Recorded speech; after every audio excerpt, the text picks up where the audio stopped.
Joker Ramesh గారు నేను ఇలా భూమి కబ్జా చేసి అమ్ముకుంటుంటే చంద్రబాబు నాయుడు చట్టుకుంటాడండి. ఏమంటే గౌడు కులస్తులు అందరూ వచ్చేయండి, బీసీ కులస్తులు అందరూ వచ్చేయండి, నాకు సపోర్ట్ ఇచ్చేయండి అంటున్నాడు. ఇది కబ్జా చేసి భూములు అమ్మేస్తాడట. ఈయన గవర్నమెంట్ ఏమన్నా అంటే కనుక, అంటే పోలీసులు ఏమన్నా అంటే మొత్తం కులం అంతా లెగిసి వచ్చేయాలట. కానీ అమర్నాథ్ గౌడ్ అని ఒక కుర్రోడు సేమ్ ఈడు కులస్తుడే. వాళ్ళ అక్కని వైసీపీ వాళ్ళు ఏడిపిస్తుంటే, ఒరే ఎందుకు ఏడిపిస్తున్నారని అడిగినందుకు సిద్ధగొడేసి చాలా చిత్రహింసలు పెట్టి బతుకుండగానే అతని మీద పెట్రోల్ పోసి తగలబెట్టేశారు చిన్న కుర్రోడిని. అక్కడికి ఆ కులం అని తెలిసి సపోర్ట్ చేయాలి వద్దండి? ఆ కులం నిలబడాలో వద్దా? అప్పటికి అక్కడ కుల పెద్దలు వెళ్ళి అరే అమర్నాథ్ గౌడ్ని చంపేశారు, వైసీపీ గవర్నమెంట్ వెంటనే దీని మీద చర్యలు తీసుకోవాలని అక్కడికి వెళ్ళి ఆ కుల పెద్దలు వాళ్ళు పోరాటం చేస్తూ ఉంటే అక్కడికి ఇదే జోకర్ గారు వచ్చి ఏమన్నాడు తెలుసండి? రండి చూపిస్తాను మీకు. మూర్తి గారు తీశారు దీన్ని బయటికి. మూర్తి గారు ఈ మధ్య 2.0 అయిపోయాడు. చాలా స్పీడు, చాలా అగ్రెసివ్, మామూలుగా ఇవ్వట్లేదు జనాలకి అటాక్ అయితే వైసీపీ వాళ్ళకి. ఒక పసిపిల్లోడి ప్రాణం పోతే, చిన్న పిల్లోడిని ఘోరాతి ఘోరంగా చంపేస్తే అక్కడ కుల సంఘ నాయకులు వస్తే ఇలా వాగాడు ఎదవా. అదే ఈడు కొడుకు కబ్జా చేసి 10 కోట్ల రూపాయల ఆస్తి నొక్కేయడానికి ట్రై చేసి అడ్డంగా ఏసీబీ వాళ్ళకి దొరికేస్తే ఇప్పుడు ఎదవగా అర్జెంటుగా కుల సంఘాలన్నీ వచ్చేయాలటండి. మొత్తం ఆ కులస్తులందరూ వచ్చేసి వీళ్ళు చేసే దొంగ పనికి సపోర్ట్ ఇచ్చేయాలట, వీళ్ళు చేసే పోరంబోగు పనికి సపోర్ట్ ఇచ్చేయాలట. అదే వేరే వాడికి కష్టం వస్తే కనుక కుల సంఘాలు ఎందుకు వస్తున్నారు, మీరు కులాన్ని కూడి పెడుతుందా, ఏ కులాన్ని ఎందుకు అమ్ముకున్నారో అని అడుగుతున్నాడు ఎదవీడు. అంత ఎదవన్నారు ఎదవీడు జోగి రమేష్ గారు. ఈయన ఉత్తినే తిట్టనండి, ఎవరిని అంత అలా తిట్టను నేను. కేవలం ఈయనే ఇంత గట్టిగా ఎందుకు తిడతానంటే అంత ఎదవ, అంత గలీజీ ఎదవీడు. జోగర్ గాడికి కష్టం వస్తే కులం వచ్చేయాలి. అదే ఆ కులంలో ఎవరినైనా ప్రాణం పోయినా సరే వేరే వాడు కొడుకు నిర్దాంతరంగా చంపబడితే అక్కడ కులం కూడి పెడుతుందని అడుగుతాడు ఎదవా. ఈడు కొడుకు కబ్జా చేసి జైలుకి పోతే ఈయన రేపు పొద్దున్న జైల్లో పెట్టేస్తున్నారంటే కులం అంతా వచ్చి కాపాడాలంటే అంత నీచులండి. ఎలా పడితే అలా వాడుకుంటారు వాళ్ళ అవసరానికి. ఇంత గలీజ్గాల్ని ఎక్కడ నా బతుకులో నేను ఎక్కడా చూడలేదండి బాబు. మళ్ళీ ఒకసారి ఏమనుకోకుండా మళ్ళీ ఒకసారి చూడండి, అమర్నాథ్ గౌడ్ చనిపోయినప్పుడు ఎదవ నా కొడుకు ఏం మాట్లాడాడు. ఎంతకాలం పాటు కులం తాగట్టు, మరి నువ్వు ఎంతకాలం పాటు పెడతావు తాగట్టు?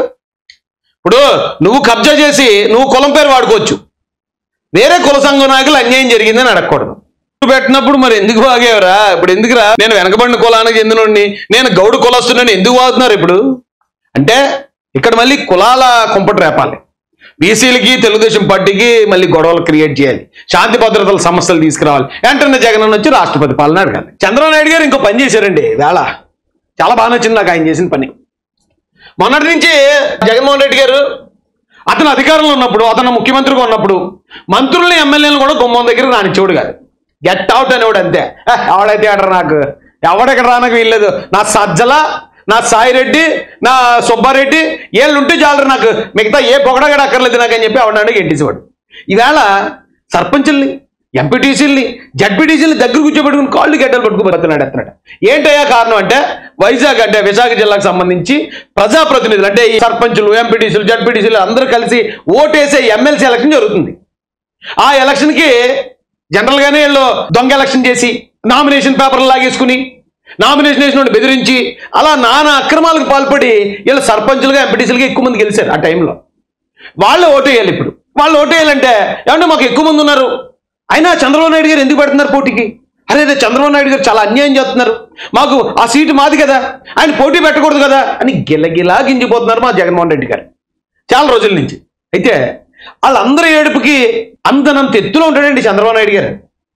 ఆయన తీసుకునే నిర్ణయాలు, ఆయన బిహేవియరు, అసలు అలాంటి విలువలు కూడా ఉంటాయా అని ఆశ్చర్యపోయే స్థాయిలో, వైసీపీ వాళ్ళు ఆశ్చర్యపోయే స్థాయిలో అక్కడ ఉంటాడు ఆయన. ఆయన ఏం చెప్పాడు తెలుసండి, వేళ మనం పోటీ పెట్టద్దు, ఎందుకంటే మనకి ఎక్కువ మంది లేరు కదా, ఒకవేళ పోటీ పెడితే మనమే గెలుస్తాం గ్యారంటీ ఇది మాత్రం. ఎందుకంటే చాలా మంది సర్పంచులు, ఎంపీటీసీలు, జడ్పీటీసీలు మా దాంట్లో జంపించడానికి రెడీగా ఉన్నారు. అంటే మీరు పోటీ పెట్టండి, మేము గెలిపించేస్తాం వెళ్ళని చెప్పి చెప్తున్నారు. వాళ్ళు చెప్తున్నా సరే వద్దు మనకొద్దు, ఎందుకంటే ఆ వైసీపీ నాయకుల్ని ప్రజలు తిరస్కరించారు. వాళ్ళు ఇప్పుడు మళ్ళీ మన పార్టీలో జాయిన్ చేసుకోవడం ఏంటి చర్చ?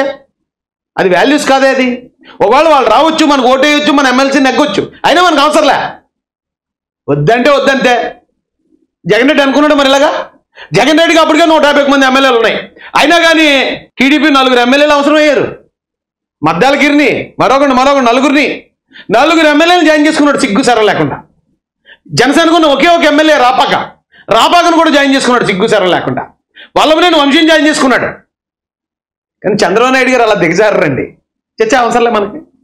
వాళ్ళ వైసీపీ నుంచి వచ్చిన నాయకులు మనకెందుకు, వాళ్ళ ఓట్లు మనకెందుకు, వాళ్ళ ఓట్లు మనకి వేసుకున్నట్టు మన పార్టీలో తెచ్చుకోవాలని చర్చే అవసరమైతే ఎమ్మెల్సీ పోటీ అన్న పెట్టం. కానీ మేము ఇలాంటి నీచమైన రాజకీయాలు మేము చేయము జగన్ రెడ్డి అని వైసీపీ మొత్తాన్ని ఎడంకాలు చెప్పుతూ కొట్టాడండి ఆయన. ఏం డెసిషన్ అండి. అలా డెసిషన్ తీసుకోవాలంటే చాలా ధైర్యం ఉండాలి, చాలా గట్స్ ఉండాలి. ఒక్క సీటు కోసం విలువలు పక్కన పెట్టాల్సిన అవసరం లేదు. టీడీపీ అధినేత నారా చంద్రబాబు నాయుడు గారు ప్రజలు తిరస్కరించిన వైసీపీ నేతల్ని పార్టీలో చేర్చుకుంటే ప్రజలు హర్షించరన్న అధినేత కరెక్ట్గా అధినేత అన్న పదానికి ఆయన తీసుకున్న నిర్ణయానికి ఎలా కరెక్ట్గా సెట్ అయింది చూసారా?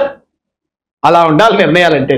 అంతేగాని మనం అధికారంలో ఉన్నప్పుడేమో ఎమ్మెల్యేలని మంత్రులు కూడా బయట తప్పేయమంటాం, మనకు అధికారం పోతే సర్పంచుల్ని ఎంపీటీసీలు కూడా కాలు పట్టుకుని తయారవటం. మన మీటింగులు మీరు చూస్తున్నారు లేదో వైఎస్ఆర్సీపీ అఫీషియల్ పేజ్ ఇక చూడండి. ఇక్కడ మాడుగుల నియోజకవర్గ స్థానిక సంస్థల ప్రజాప్రతినిధులు వైఎస్ జగన్మోహన్ రెడ్డి ఇవి చూడండి. ఇప్పుడు గుర్తొచ్చారు సర్పంచులు ఎంపీటీసీలు. కానీ మీ స్థాయికి అందనంత ఎత్తులో ఉంటారు చంద్రబాబు నాయుడు గారి నిర్ణయాలు, ఆయన ఆలోచనలు, ఆయన విలువలు. ఆ విలువలకు మీరు ఎప్పటికీ చేరుకోలేరు. అండ్ ఇంకోటి, చాలామంది నాకు ఫోన్లు చేసి అన్నా నువ్వు ఎస్సీ వర్గీకరణ మీద నువ్వు పోరాడాలి, ఎస్సీ వర్గీకరణకి వ్యతిరేకంగా నువ్వు మాలలందరినీ సమీకరించాలి, నువ్వు పిలిపిస్తే మాలలందరూ వస్తారని చాలామంది అడుగుతున్నారండి. అయితే మీకు ఒక చిన్న పాయింట్ ఒకటి, సూటి పాయింట్ ఒకటి చెప్తాను. ఎస్సీ వర్గీకరణ గతంలో జరిగిన వర్గీకరణ వేరు, ఇప్పుడు సుప్రీంకోర్టు ఇచ్చిన వర్గీకరణ వేరు. ఈ చిన్న కారణానికి మనం తేడా తెలుసుకోలేకపోతే చాలా ఇబ్బంది పడిపోతాం. ఎందుకంటే కొంతమంది ఇదే అదునుగా తీసుకుని ఇక్కడ తెలుగుదేశం గవర్నమెంట్ మీద రెచ్చగొట్టాలి ఎస్సీల్ని, అది మాలల్ని అయితే మాలల్ని, ఇంకెవరినైతే వాళ్ళని ఏ తెలుగుదేశం గవర్నమెంట్ మీద రెచ్చగొట్టాలనే ఉద్దేశంతో ఆ మాలలకు అన్యాయం చేశారు చంద్రబాబు నాయుడు గారు, మీరు అర్జెంట్గా రండి, మీరు ఇమీడియట్గా మనం పోరాడేద్దామని చెప్పి కొంతమంది నాయకులు ప్రయత్నాలు చేస్తున్నారు. కానీ మనం గమనించాల్సింది ఏంటంటే గతంలో ఒకసారి వర్గీకరణ జరిగింది, చంద్రబాబు నాయుడు గారు చేశారు. ఆ వర్గీకరణలో భాగంగా 4 గ్రూపులు ఏబిసిడి గ్రూపులను ఇచ్చారు కదా, 4 గ్రూపులు. ఆ 4 గ్రూపుల్లో ఈ అర్థం మాత్రం తెలుసుకోవాలి అందరూ. ఏబిసిడి. ఏలో రెల్లి కులాలను పెట్టారు, రెల్లి ఉపకులాలు. వీళ్ళకి 1% ఇచ్చారండి రిజర్వేషన్. టోటల్ 15% మంది, టోటల్ 15లో రెల్లికి 1%. బిలో మాదిగ ఉపకులాలు వీళ్ళకి 7%. సిలో మాల ఉపకులాలు వీళ్ళకి 6%. డిలో ఆది ఆంధ్ర ఉపకులాలు వీళ్ళకి 1%. గతంలో జరిగిన వర్గీకరణ ఇలా జరిగింది. ఈ వర్గీకరణలో కూడా ఒకవేళ రెల్లి 1%లో ఆ రెల్లి కులాల్లో ఉపకులాల్లో ఆ ఉద్యోగానికి ఎవడో అర్హుడు లేకపోతే ఈ 1% కేటగిరీ బికి వచ్చేస్తుంది. అలాగే ఆది ఆంధ్రలో కూడా ఎవరైనా లేని పక్షంలో ఇది కూడా కేటగిరీ బికి వచ్చే విధంగా, అంటే కేటగిరీ సికి వర్తించవు. సో ఇక్కడ ఏం జరిగింది, ఈ వర్గీకరణ ప్రకారం చూస్తే మాలలకి ఇందులో అన్యాయం జరుగుతుంది. ఈ కారణంగా అప్పుడు మాల నాయకులు పివి రావు గారు లాంటి వాళ్ళు, పెద్ద పెద్ద నాయకులు చాలా పోరాటం చేశారు, సుప్రీంకోర్టుకి వెళ్ళారు. సుప్రీంకోర్టు కూడా అప్పుడు ఇది కరెక్ట్ కాదు, ఇది వర్గీకరణ అనేది సాధ్యం కాదు, రాజ్యాంగం ప్రకారం కొట్టేయడం జరిగింది. అయితే ఇప్పుడు మళ్ళీ అదే సుప్రీంకోర్టు 7 జడ్జిలు తీర్పిస్తే 6 జడ్జిలు ఎస్ వర్గీకరణ చేసుకునే అధికారాలు రాష్ట్రాలకు ఇచ్చేయచ్చు, రాష్ట్రాలు మీరు కావాలంటే మీరు వర్గీకరణ చేసుకోవచ్చని 6 చెప్పారు. కేవలం ఒక్క జడ్జి గారు మాత్రమే ఇది రాజ్యాంగానికి విరుద్ధమని ఆవిడే తీర్పు ఇవ్వడం జరిగింది. అయితే ఇప్పుడు గతంలో జరిగిన ఈ వర్గీకరణ వన్ సైడెడ్గా బి కేటగిరీలో ఉన్న మాదిగ సోదరులకు ఎక్కువ మేలు జరిగే విధంగానే ఉంది. అది ఎవరు కాదనలేని వాస్తవం. అయితే ఇప్పుడు జరిగే వర్గీకరణ అలా లేదు, చాలా జాగ్రత్తగా గమనించాలి. ఇప్పుడు జరిగే వర్గీకరణ ఎలా ఉంది, అదే నారా చంద్రబాబు నాయుడు గారు ఏం చెప్పారండి, దామాషా ప్రకారం ఇప్పుడు ఒక జిల్లా ఉంది, ఉదాహరణకు కాకినాడ జిల్లా ఉందండి. ప్రతి జిల్లాలో ఒక యూనిట్ తీసుకుంటా అన్నాడు ఆయన. కాకినాడ జిల్లాలో మొత్తం టోటల్ 15% రిజర్వేషన్లో మాలలు కనుక మొత్తం మనం 23% ఉన్నాం కాబట్టి 22%, 23% ఉన్నాం. పోనీ అదే ఎస్సీలో 100%లో మాలలో ఒక 60% ఉన్నారనుకుందాం. కాకినాడ జిల్లా వరకు చెప్తున్నాను. మాదిగలు 30% ఉన్నారనుకుందాం. ఉదాహరణ అంతే అండి. ఇది రెల్లి ఒక 5%, ఆది ఆంధ్ర ఒక 5% ఉన్నారనుకుందాం అండి. ఇప్పుడు వర్గీకరణ చేసి ఎలా వస్తుంది 15% అంటే వీళ్ళకి 8% వచ్చింది. 8% వచ్చిన తర్వాత వీళ్ళకి వచ్చేటప్పటికి 6%, 14, వీళ్ళకి 1, వీళ్ళకి 1. అంటే ఆ జిల్లాలో ఉన్న జన సాంద్రత మీద ఆధారపడి ఉంది. ఇప్పుడు గతంలో జనాభా ప్రాతిపదికన ఇచ్చారు. అంటే మళ్ళీ అడుగు, జనాభా అంటే ఏంటి, జన సాంద్రత అంటే రెండు ఒకటే కదా రాయి అనొచ్చు కొంతమంది. అది వేరువేరు మాటలండి. ఇప్పుడు భారతదేశంలో జనాభా ఏ రాష్ట్రంలో ఎక్కువ ఉంది అన్నాం అనుకోండి, తక్కువని ఉత్తరప్రదేశ్ అని చెప్తారు. ఉత్తరప్రదేశ్లో జనాభా ఎక్కువ. మళ్ళీ ఇంకో ప్రశ్న వస్తుంది, భారతదేశంలో జన సాంద్రత కలిగిన రాష్ట్రం ఏది అని. అప్పుడు ఉత్తరప్రదేశ్ అని రాయకూడదు. అప్పుడేం రాయాలి? అప్పుడైతే నేను చదువుకున్నప్పుడు వెస్ట్ బెంగాల్. జనాభాకి జనసాంద్రతకి ఏంటి అంటే, ఇప్పుడు ఉత్తరప్రదేశ్ ఒక రాష్ట్రం ఉంది, ఇది యూపీ అనుకుందాం అండి. యూపీలో 10 కోట్ల మంది ఉన్నారు అనుకుందాం. ఇది జనాభా. మిగతా అన్ని రాష్ట్రాల కన్నా 10 కోట్ల మంది ఉన్నారు కాబట్టి ఆ రాష్ట్రం పెద్దది. మిగతా అన్ని రాష్ట్రాల్లో అంతకన్నా తక్కువ మంది జనాభా ఉన్నారని అర్థం. సో జనసాంద్రత ఎక్కడ ఎక్కువ ఉంది అంటే ఇది జనాభా, ఇది జనసాంద్రత. నేను తెలుగు మీడియం అండి, అందుకే ఇట్లా ఇంగ్లీష్లో ఏ పదాలు ఉంటాయి కానీ నాకు మాత్రం తెలిసిన తెలుగు మీడియంలో చెప్తున్నాను. ఇది వెస్ట్ బెంగాల్ అనుకుందాం. ఏంటి జనసాంద్రత అంటే కిలోమీటర్కి ఎంతమంది జనం ఉన్నారు. ఇప్పుడు ఇక్కడ 10 కోట్ల మంది ఎక్కువ మంది జనం ఉన్నారు యూపీలో, కానీ కిలోమీటర్ల పరిధిలో చూస్తే కిలోమీటర్కి ఇక్కడ 1000 మందే ఉంటున్నారు. కానీ అదే వెస్ట్ బెంగాల్కి వస్తే కిలోమీటర్కి 1500 మంది ఉంటున్నారు అనుకోండి. అంటే జనం బ్రతికే ఏరియా ఎక్కువ ఉండటం జనసాంద్రత. అప్పుడు వెస్ట్ బెంగాల్ జనసాంద్రతలో నెంబర్ 1 అంట. ఇప్పుడు ఇచ్చిన వర్గీకరణ కూడా జనసాంద్రతను బట్టి ఇచ్చారు. అంటే ఏ ఏరియాలో మాలలు ఎంతమంది ఉన్నారు, ఏ ఏరియాలో మాదిగలు ఎంతమంది ఉన్నారు, వాళ్ళ బ్రతికి ఆ జనం ఎంతమంది బతుకుతున్నారో దాన్ని బట్టి రిజర్వేషన్ వర్గీకరిస్తారు. గతంలో అలా కాదు. ఓవరాల్గా ఆంధ్ర తెలంగాణలో జనాభా మాదిగ జనాభా ఎక్కువ ఉన్నారు కాబట్టి మాదిగలకు ఎక్కువ వాళ్ళని ఇచ్చేశారు. కానీ ఇప్పుడు వచ్చేటప్పటికి ఓవరాల్ ఆంధ్రాలో తెలంగాణలో దేశవ్యాప్తంగా అక్కడున్న జనసాంద్రత అంటే అక్కడ ఇప్పుడు తెలంగాణ ఉంది, మాదిగ సోదరులు ఎక్కువ మంది ఉన్నారు అనుకోండి, మాదిగలకి ఎక్కువ వస్తుంది. ఆంధ్ర ఉంది, ఆంధ్రాలో కూడా మళ్ళీ చంద్రబాబు నాయుడు గారు ఓవరాల్ ఆంధ్రప్రదేశ్ని తీసుకోలేదు, ప్రతి జిల్లాని ఒక యూనిట్గా తీసుకున్నాడు ఆయన. ఇప్పుడు ఈస్ట్ వెస్ట్ గోదావరి మాలలు ఎక్కువ మంది ఉంటారు, అదే మళ్ళీ అనంతపురంకి ఆ సైడ్కి వెళ్తే మాదిగలు ఎక్కువ మంది ఉంటారు. సో ఆ జిల్లాకు వచ్చేటప్పటికి మాదిగలకి పర్సెంటేజ్ ఎక్కువ ఉంటుంది, ఈ జిల్లాలకు వచ్చేటప్పటికి మాలల పర్సెంటేజ్ ఎక్కువ ఉంటుంది. అంటే ఓవరాల్గా నేను చెప్పొచ్చేది ఏంటంటే ఎంతమంది ఉంటే అంత ఉంటుంది. వీళ్ళు ఎక్కువ మంది ఉన్నారు, ఎక్కువ వస్తుంది. గతంలోలాగా ఒక కులానికి ఎక్కువ వచ్చే అవకాశం అయితే ఇప్పుడు లేదు, అందరికీ సమానంగా వచ్చే అవకాశం ఉంది. కానీ జాగ్రత్తగా మనం డీల్ చేస్తే, ఇప్పుడు కొంతమంది నాయకులు మన ఉనికి కోసం మాలల్ని గవర్నమెంట్ మీద రెచ్చగొట్టేశారు అనుకోండి, గవర్నమెంట్కి ఎలా ఉంటుంది ఏడరేళ్ళలో.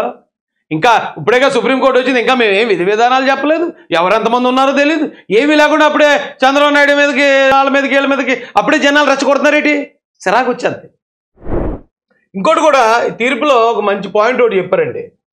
ఎస్సీ రిజర్వేషన్లో క్రిమీ లేయర్ అమలు చేయాలని justice BR Gavai, justice Vikramnath, justice Satish Chandra Sharma చెప్పారటండి. అంటే ఎస్సీలు అందరూ ఉండొచ్చు, డబ్బునోడు, మధ్యతరతోడు, పేదోడు, అంటే కటికి పేద, అడు క్రిమి లేయర్ అంటారు దాన్ని.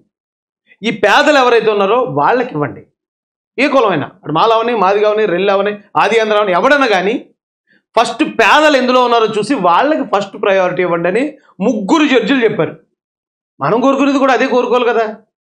నా కులానికి ఎక్కువ కావాలి, నా కులానికి ఎక్కువ కావాలి అనుకునే దానికన్నా ఎస్సీల్లో ఉన్న కటిక పేదలు ఎవరైతే ఉన్నారో రిజర్వేషన్ వాళ్ళకి వర్తించాలని పెద్ద మనసుతో అనుకోవడం మంచిదే కదా. నిజంగా కటిక పేదరికంలో మాదిగ సోదరులు ఉంటే వాళ్ళకి ఎక్కువ ఇవ్వాలి, నిజంగా కటిక పేదరికంలో మాల సోదరులు ఉంటే వాళ్ళకి ఎక్కువ ఇవ్వాలి, రెల్లీలు ఉంటే వాళ్ళకి ఇవ్వాలి, అది ఎవరుంటే వాళ్ళకి ఇవ్వాలి. రిజర్వేషన్ యొక్క ఉద్దేశం అది కదండి. అయితే కొంతమంది కొన్ని నిధులు చెప్తారండి, ఆ ఒక్క పాయింట్ చెప్పి క్లోజ్ చేస్తాను. ఎప్పుడు ఒకరికి అవకాశాలు రావాలా, అందరికీ సమానమైన అవకాశాలు వద్దా, కాబట్టి సమానమైన అవకాశాలు ఇవ్వాలంటే అని చాలామంది చెప్తున్నారండి. మరి ఇప్పుడు అన్ని రాజకీయ పార్టీలు ఉన్నాయి, ఆ పార్టీకి ఒక అధ్యక్షుడు ఉంటారు, ఆ పార్టీలో అన్ని కులాల వ్యక్తులు ఉంటారు.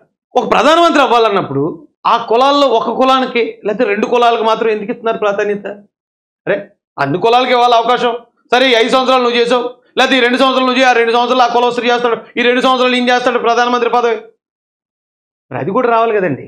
మరి వర్గీకరణ అంటే అందరికీ సమాన అవకాశాలు ఇవ్వాలని కోరుకుంటే మరి ఇది కూడా వర్గీకరించాలి కదా.